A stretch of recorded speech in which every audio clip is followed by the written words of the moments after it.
Hello students, स्वागत है आपका हमारे यूट्यूब चैनल मैथ इंडियंस में। कक्षा 11 गणित में इस समय हमारा चैप्टर चल रहा है समुच्चय सेट्स, और आज की हमारी प्रश्नावली है प्रश्नावली 1.3। इस चैप्टर की 2 प्रश्नावलियों को हम पहले ही क्लियर कर चुके हैं, जिन्हें आप हमारी प्ले लिस्ट से देख सकते हो, लिंक डिस्क्रिप्शन में है। अब भाई शुरू करते हैं प्रश्नावली 1.3। अब प्रश्नावली शुरू करने से पहले हमें कुछ कॉन्सेप्ट क्लियर करने होंगे, तो भाई पहले हम उन्हें क्लियर कर लेंगे। जैसे मान लो भाई हमारे पास कोई समुच्चय है ए, और भाई इसमें अवयव है 1 2 3 4 5 6 7। अब भाई एक समुच्चय हमारे पास है बी, उसमें अवयव है 2 4 6। और भाई एक तीसरा समुच्चय है सी, जहां अवयव है 1 3 5 7। अब भाई तीनों ही समुच्चयों पर आपको गौर करना है। ए में हमारे पास 1 से 7 तक की प्राकृतिक संख्याएं हैं, बी में हमारे पास संख्याएं हैं 2 4 और 6, प्रथम 3 सम संख्याएं, सी में है हमारे पास 1 3 5 और 7, प्रथम 4 विषम संख्याएं। तो भाई अगर आप इनके अवयवों पे गौर करो तो भाई जो बी के अवयव हैं वह अगर आप गौर से देखो तो ए में मौजूद हैं, और भाई इसी प्रकार जो सी के अवयव हैं वह भी ए में मौजूद हैं। तो भाई ऐसा लग रहा है जैसे हमने ए के कुछ अवयव छांटे हैं, उनसे बी बना दिया, कुछ अवयव छांटे और उनसे हमने सी बना दिया है।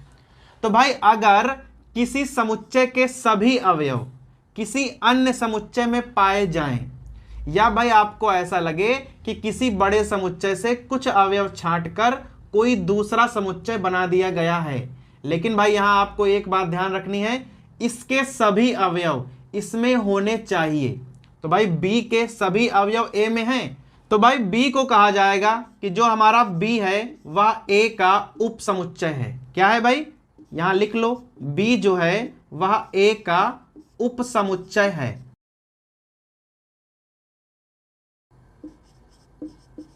उप समुच्चय अर्थात सबसेट।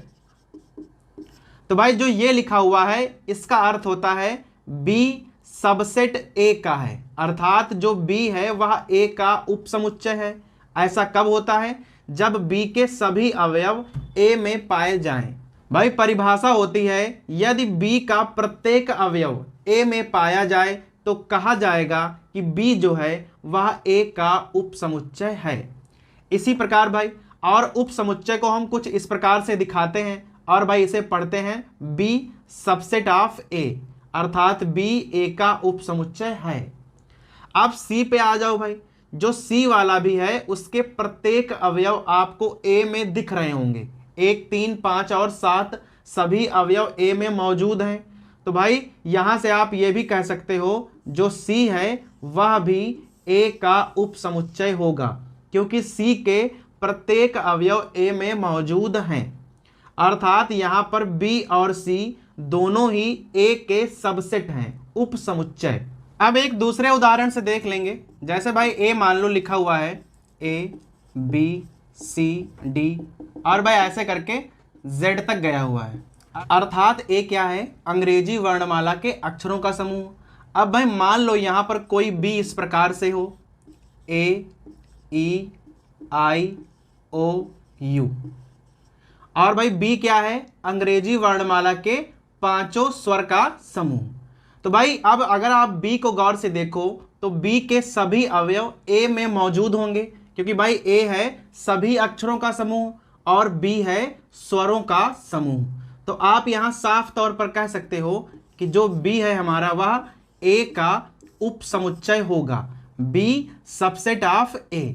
अब भाई अगला एग्जांपल ले लेंगे। जैसे मान लो हमारे पास कोई ए है, 1 2 3 4 5 6 7 8, और भाई कोई बी है जहां एलिमेंट है 2 4 6 8 10, और भाई कोई सी है जहां हमारे पास एलिमेंट है 2 8।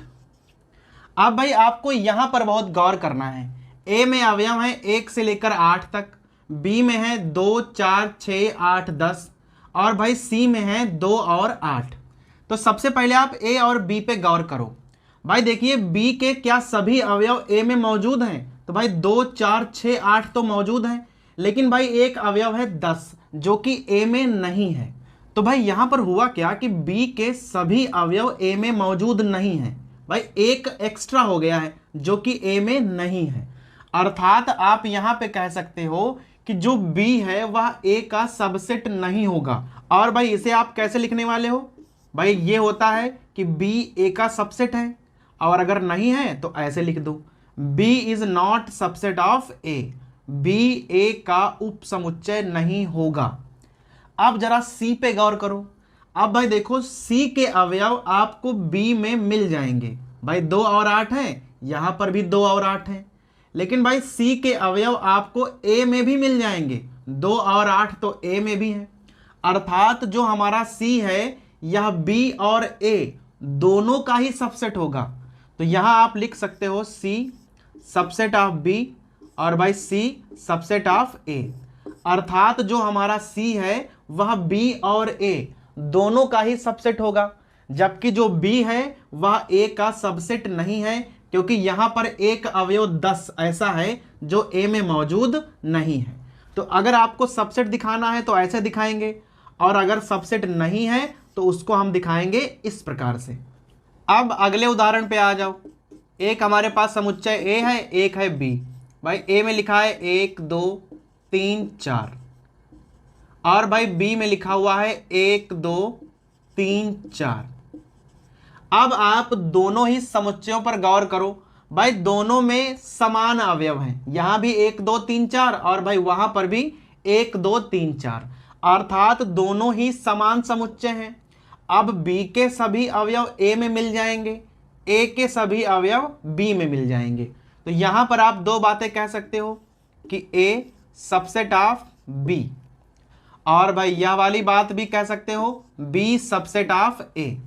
तो अगर कहीं पर ऐसा लिखा हो कि A B का उपसमुच्चय है, B A का उपसमुच्चय है, तो भाई निश्चित रूप से अगर ऐसा है तो वहां पर A और B बराबर होंगे।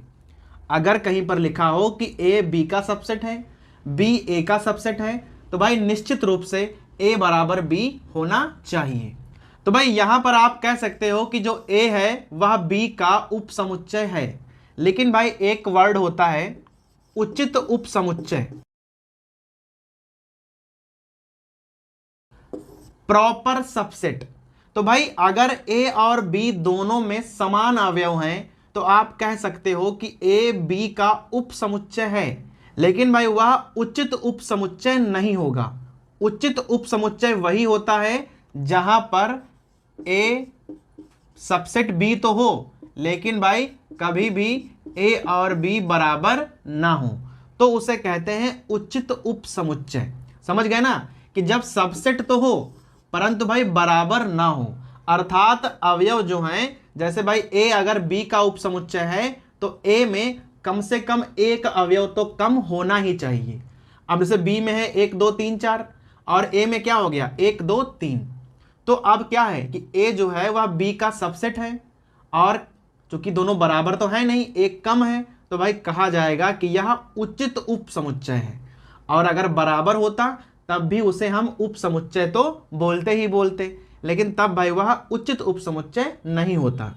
अब अगर A जो है वह B का उचित उपसमुच्चय है तो भाई कहा जाएगा कि जो B है A का अधिसमुच्चय होगा। अधिसमुच्चय भाई अंग्रेजी में कहते हैं सुपर सबसेट। ये भाई कब होता है? जब A B का उचित उपसमुच्चय होगा तो कहा जाएगा कि जो B है वह A का अधिसमुच्चय है, सुपर सबसेट। अब मान लो भाई कोई समुच्चय है हमारे पास 1, 2, यहां पर केवल 2 अवयव हैं। अब अगर आपसे कहा जाए कि कोई समुच्चय है B और भाई यह इम्पटी सेट है, रिक्त समुच्चय है, अर्थात यहां पर कोई अवयव नहीं है, तो भाई अगर कोई इम्पटी सेट है तो वह किसी भी समुच्चय का उपसमुच्चय होगा, क्योंकि भाई यहां पर तो कोई अवयव ही नहीं है, जबकि A में हमारे पास 2 अवयव हैं। तो आप यहां साफ तौर पर लिख सकते हो कि B सबसेट ऑफ A। जबकि बी क्या है, बी है एम्प्टी सेट, रिक्त समुच्चय। अर्थात यहां से आप कह सकते हो कि रिक्त समुच्चय किसी भी समुच्चय का उप समुच्चय होता है।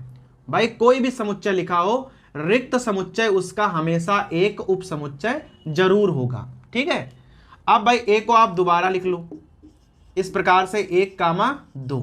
अब यहां पे गौर करना भाई, अगर हम फाई लिख दें तो जो फाई होगा वह ए का उप समुच्चय होगा। अगर हम यहां लिख दें 1 तो भाई 1 क्या होगा, 1 जो होगा वह इसका उप समुच्चय होगा।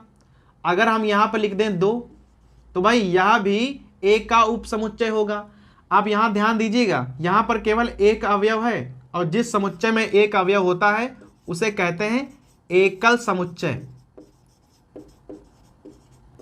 ऐसा समुच्चय जहां पर केवल एक अवयव हो उसे कहते हैं एकल समुच्चय। तो भाई 1, 2 हो गया।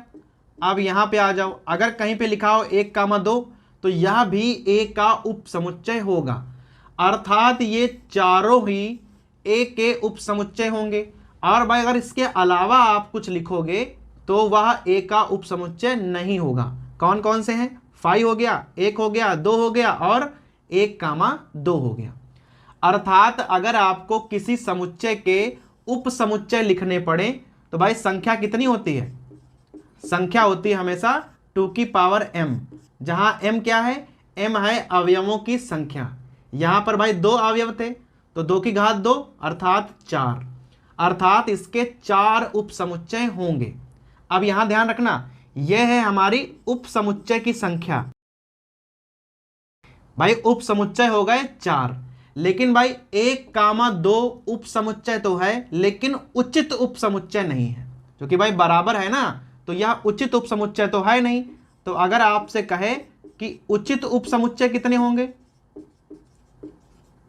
तो भाई उचित उप समुच्चय हमेशा 1 कम कर दो, तो यहां हो जाएगा 2 की पावर m -1। तो अगर भाई हमारे पास उप समुच्चय लिखे हुए हों तो भाई उसमें से अगर आप 1 घटा दोगे तो वहां पे होगा उचित उप समुच्चय 1 घटाने पर।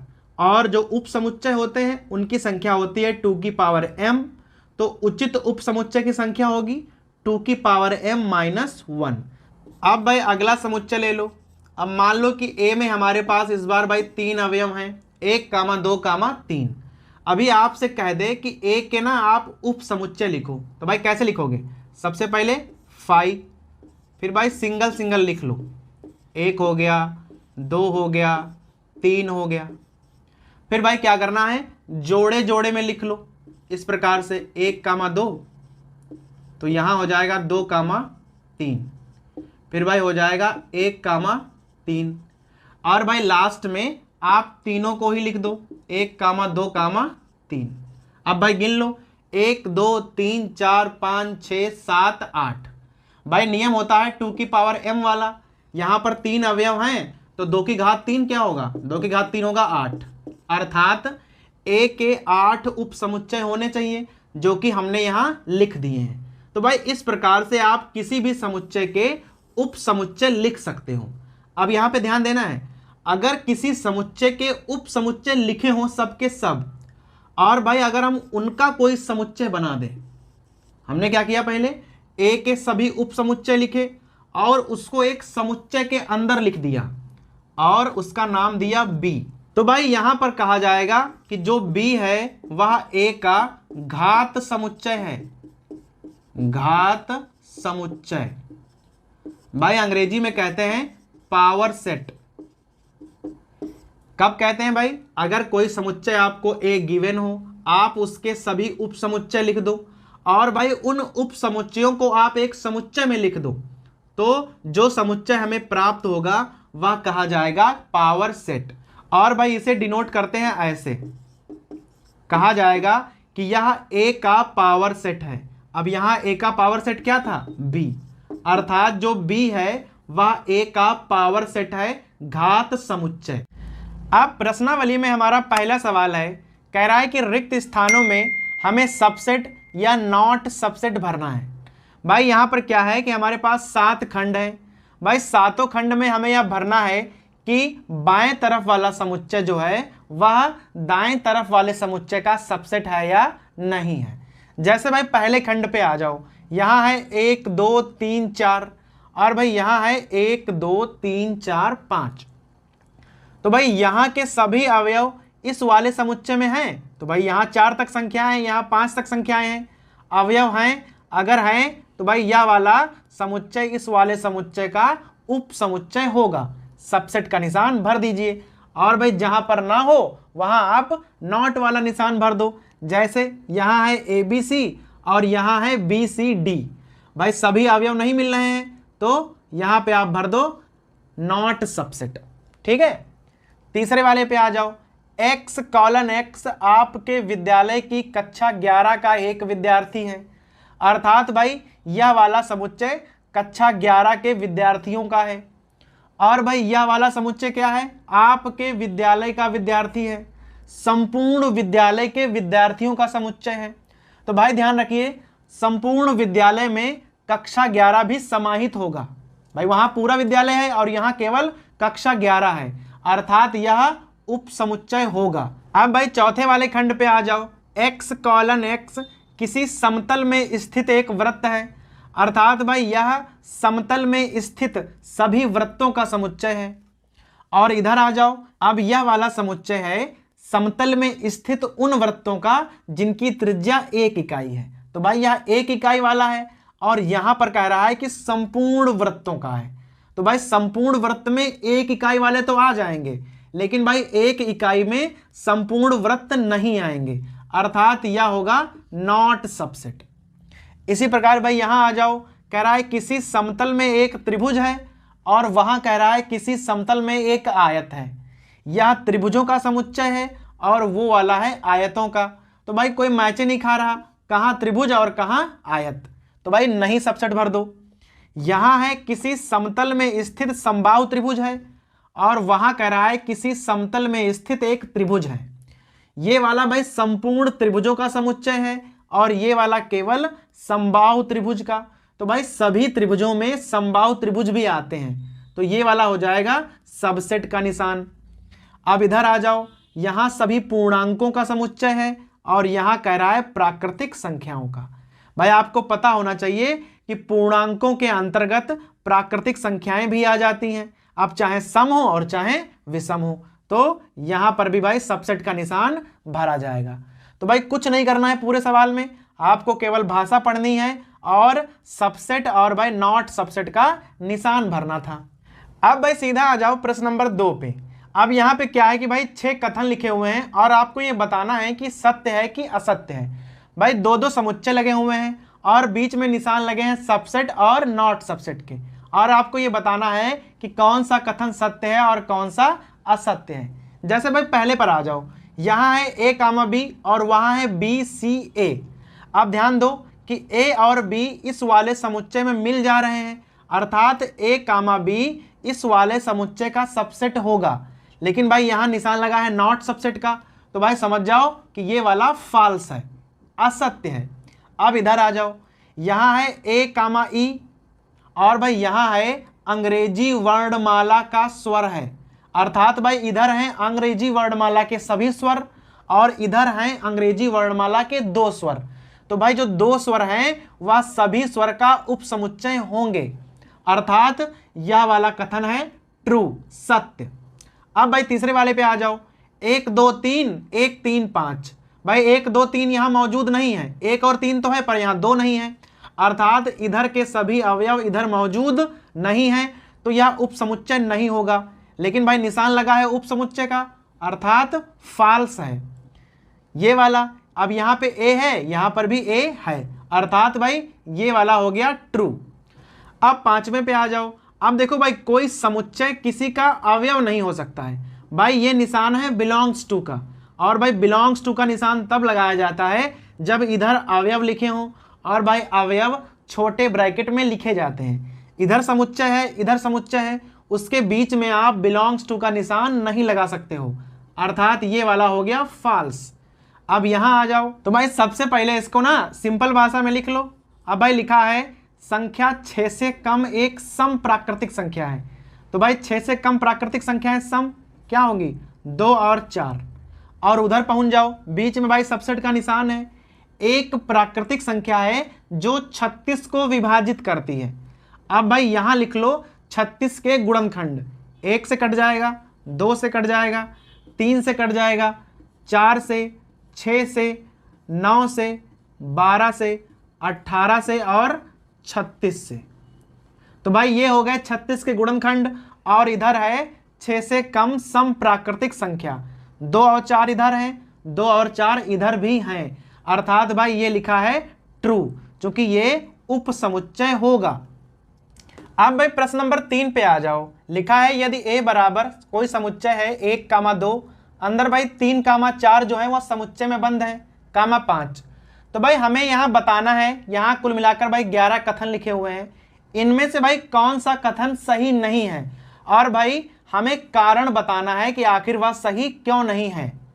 तो भाई देखिए पहला कथन क्या लिखा हुआ है, 3, 4 सबसेट ऑफ ए। तो भाई ये तो सही बात लिखी हुई है, 3, 4 जो है वह ए का सबसेट है, तो भाई ये तो सही है। तो भाई सही का तो हमें कारण बताना नहीं है, केवल भाई जो सही नहीं है उसका कारण बताना है। फिर लिखा है 3, 4 बिलोंग्स टू ए। आप ध्यान दो, 3, 4 जो है वह ए को बिलोंग नहीं कर सकते। भाई इधर समुच्चय है, इधर समुच्चय है, और भाई समुच्चय समुच्चय के बीच आप बिलोंग्स का निशान नहीं लगा सकते हो। भाई यहां पर लिखा होना चाहिए था 3, 4 सबसेट ऑफ ए, इस प्रकार से। तो भाई ये गलत लिखा हुआ है। अब यहां पे आ जाओ, लिखा है 3, 4 समुच्चय है और सबसेट है ए का, तो भाई ये तो सही बात लिखी हुई है, कोई दिक्कत नहीं है। चौथे पे आ जाओ, यहां है 1 बिलोंग्स टू ए। अब भाई इधर अवयव है, इधर समुच्चय है, तो आप बिलोंग्स का निशान लगा सकते हो, और जो एक है वह ए को बिलोंग कर भी रहा है। भाई एक यहाँ है, अर्थात यह बात सही लिखी हुई है। अब आ जाओ 5वें पर, यह वाला गलत है, क्योंकि भाई कोई एक अवयव किसी समुच्चय का उपसमुच्चय नहीं हो सकता है। एक जो है वह ए को बिलोंग करता है, परंतु भाई सबसेट नहीं हो सकता है। सबसेट तब होगा जब इधर कोई सेट लिखा हो, ठीक है। छठे पे आ जाओ, 1, 2, 5 सबसेट ऑफ ए। तो भाई देख लो है क्या, 1 है, 2 है, 5 है, तो भाई है तो भाई जो 1, 2, 5 है वह ए का उपसमुच्चय होगा, अर्थात ये वाला कथन एकदम सही है। और इधर आ जाओ, ये वाला गलत है, क्योंकि भाई यहाँ पर क्या है कि इधर समुच्चय है, इधर समुच्चय है, और बीच में बिलोंग्स का निशान नहीं लगा सकते आप। यहाँ पे आपको सबसेट का निशान लगाना चाहिए था, अर्थात ये गलत है। सो यहाँ पे आ जाओ, 1, 2, 3 और भाई लिखा है सबसेट ऑफ ए। तो भाई ऊपर देख लो, अगर सबसेट हो तो ठीक है, वरना भाई गलत है, ठीक है। अब भाई आ जाओ 9वें वाले पे, यहाँ पे क्या लिखा है, 5 बिलोंग्स टू ए। अब 5 एक समुच्चय है, रिक्त समुच्चय, इधर भी समुच्चय है, और आप दो समुच्चय के बीच में बिलोंग्स का निशान नहीं लगा सकते हो, क्योंकि भाई ये वाली बात सही लिखी हुई है, 5 सबसेट ऑफ ए। 5 जो है ए का सबसेट हो सकता है, बिलोंग्स का निशान आप नहीं लगा सकते हो। और भाई ये वाला भी गलत है, इसको आपको ऐसे लिखना चाहिए था, 5 सबसेट ऑफ ए। 5 को आप ऐसे लिख दोगे तो भाई 5 एक अवयव हो जाएगा, और यहां पर ए में 5 कोई अवयव नहीं है। तो भाई समझ गए कि इसमें कौन से गलत हैं और कौन से सही हैं। अब भाई आ जाओ सीधा प्रश्न नंबर 4 पे। कह रहा है कि सभी समुच्चयों के ना हमें यहाँ उप समुच्चय लिखने हैं, और हमारे पास यहाँ 4 खंड हैं। अब भाई सीधा पहले खंड पे आ जाओ, यहाँ भाई एकल समुच्चय हमें पता है ए। अभी आपको ना ए के लिखने हैं उप समुच्चय। तो भाई ए का उप समुच्चय क्या होगा, सबसे पहले आप करोगे शुरुआत 5 से, और भाई उसके बाद लिख दोगे ए, और ये हो गए हमारे ए के उप समुच्चय। 2 बनेंगे, भाई एक अवयव है तो 2 की घात 1, अर्थात 2 उप समुच्चय यहाँ बनेंगे। और ऐसे ही आ जाओ भाई ए, बी पर। अब यहाँ 2 अवयव हैं, अगर भाई 2 अवयव होंगे तो वहां पर 4 उप समुच्चय बनेंगे। कैसे बनाओगे, तो भाई सबसे पहले आपको 5 लिखना पड़ता है, फिर सिंगल सिंगल लिख दो ए, फिर बी, कामा लगाते रहना, और फिर भाई दोनों को लिख दो। इस प्रकार से बन गए हमारे चारों उप समुच्चय, 5 A B, A comma B. अब आ जाओ 1 2 3 वाले पे, यहाँ पे 3 है, अर्थात इसके 8 बनेंगे। कैसे बनाओगे, सबसे पहले 5, फिर 1, 2, फिर हो गया हमारा 3, सिंगल सिंगल हो गए। अब भाई डबल डबल कर लो ऐसे, 1 कामा 2, 2 कामा 3, यहाँ हो जाएगा 3 कामा 1। और भाई एक बार आप क्या करो, तीनों ही लिख दो, 1 2 3। इस प्रकार से भाई क्या होगा, 8 उप समुच्चय बन जाएंगे, क्योंकि यहां अवयव है 3 और 2 की पावर 3 क्या होता है, 8। और भाई लास्ट वाले पे आ जाओ। अब यहां लिखा है 5, 5 का अर्थ होता है एम्प्टी सेट, तो भाई 5 का केवल हो जाएगा 5, अर्थात भाई यहां पर केवल एक उप समुच्चय बनेगा, क्योंकि यहां अवयव 0 है और 2 की पावर 0 क्या होगा, 1, अर्थात यहां पर एक ही उप समुच्चय बनेगा। तो भाई इस प्रकार से आप उप समुच्चय आसानी से निकाल सकते हो। अब भाई पांचवा प्रश्न क्या कह रहा है, कह रहा है कि ए के पावर सेट में, भाई पावर सेट का मतलब होता है घात समुच्चय में कितने अवयव होंगे यदि ए बराबर है 5।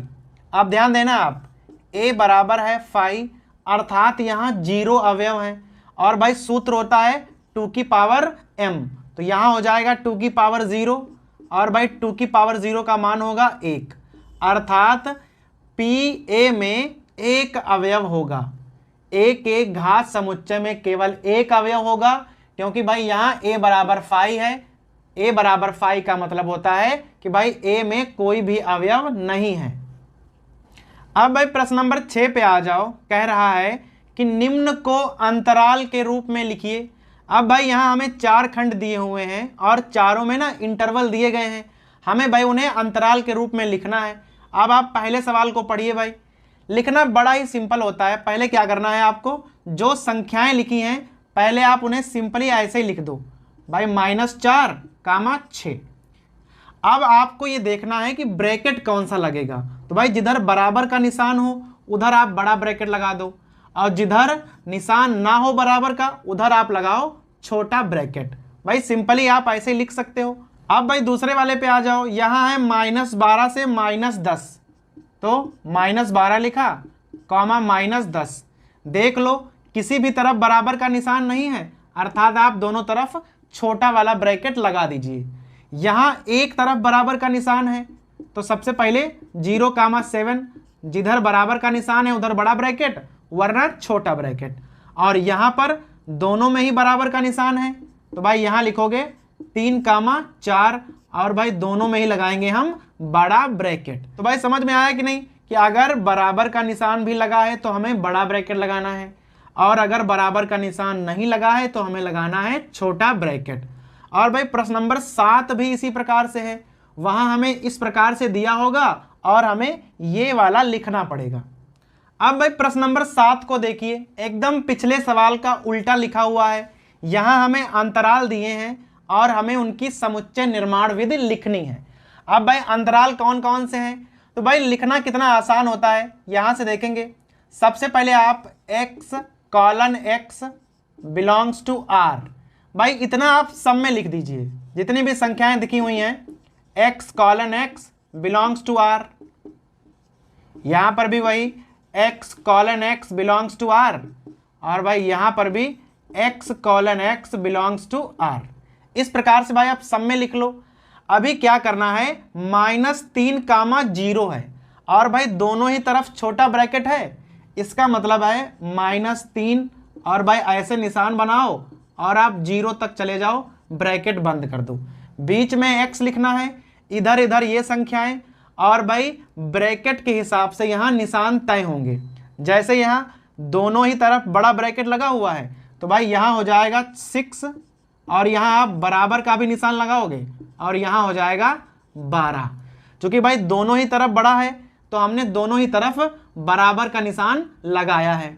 अब भाई तीसरे वाले खंड में देखो, 6 की तरफ छोटा ब्रैकेट और भाई 12 की तरफ बड़ा ब्रैकेट, अर्थात जिधर छोटा ब्रैकेट उधर हमें बराबर का निशान नहीं लगाना है, जिधर बड़ा ब्रैकेट है केवल उधर ही हमें बराबर का निशान लगाना है। यहाँ है -23 से 5 तक, तो ऐसे लिखोगे -23, और भाई x लिख लो, यहाँ लिख लो 5। देख लो इधर बड़ा है तो यहाँ ऐसे, और इधर छोटा है तो इधर यहाँ ऐसे, और आपके ये हो गए समुच्चय निर्माण विधि। तो क्या करना है, x:x बिलोंग्स टू r, भाई सब में लिख लो। फिर जो यहाँ अंतराल है उस अंतराल को लिखो, बीच में x लगा दो। निशान ये वाले भाई पहले ही लगा लिया करो। अब ध्यान दो कि जिधर बड़ा ब्रैकेट है उधर आप बराबर का भी निशान लगा लो, और जिधर छोटा है वहां भाई ऐसे पड़ा रहने दो। सिंपली आपको समुच्चय निर्माण विधि लिखना आ जाएगा।